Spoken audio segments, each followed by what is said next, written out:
Hello साथीहरू, नमस्ते। हजुरहरू समक्ष आज म भटमास र गुन्द्रुकको छोपा अचारको रेसिपी लिएर आएको छु। मैले फलामको कराईमा चाहिँ भटमासलाई यसरी मन्द आँचमा भुट्दैछु।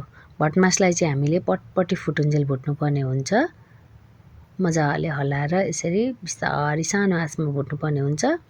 यसको चाहिँ छाम्दाखेरि बोक्रा निक्लिनुपर्ने हुन्छ है साथीहरू। हेर्नुहोस् त, यसरी यो तयार भइसकेको छ। यसलाई चाहिँ म अब खन्याउँछु। त्यही कराईमा चाहिँ अब फेरि यो गुन्द्रुकलाई पनि राखेर भुट्दैछु। गुन्द्रुकलाई चाहिँ धेरै बेर भुट्नु पर्दैन साथीहरू, छिट्टो डढ्ने हुनाले तितो हुन्छ फेरि धेरै डढ्यो भने। यसलाई चाहिँ हल्का रोस्ट मात्रै गर्ने र खन्याइहाल्ने। अब हेर्नुहोस् त, यो तयार भयो। बचेको अलिकति गुन्द्रुकलाई फेरि यसरी नै रोस्ट गर्छु। ल, अब हाम्रो गुन्द्रुक चाहिँ तयार भयो। अब यसलाई सेलाउन दिने साथीहरू, एकछिन मजाले सेलाउन छोडिदिने। मैले अघि भटमासलाई पनि यतातिर दरदरा बनाएर राखेको छु। मजाले बोक्रा निकालेर चाहिँ यसलाई पिस्नलाई तयार गर्छु मिक्सर ग्राइन्डरमा।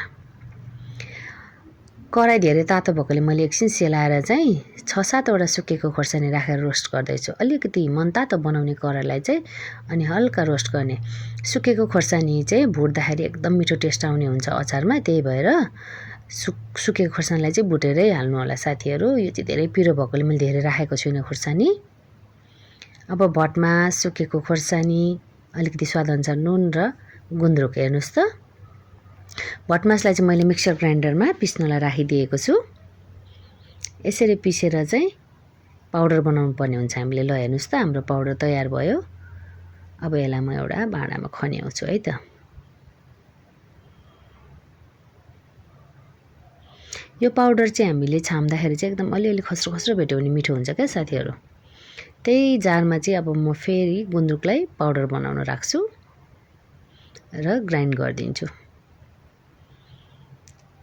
ल हेर्नुहोस् त, अब हाम्रो यी गुन्द्रुकको पाउडर पनि तयार भयो। अब यसलाई पनि म भटमासकै पाउडरमा राखिदिन्छु।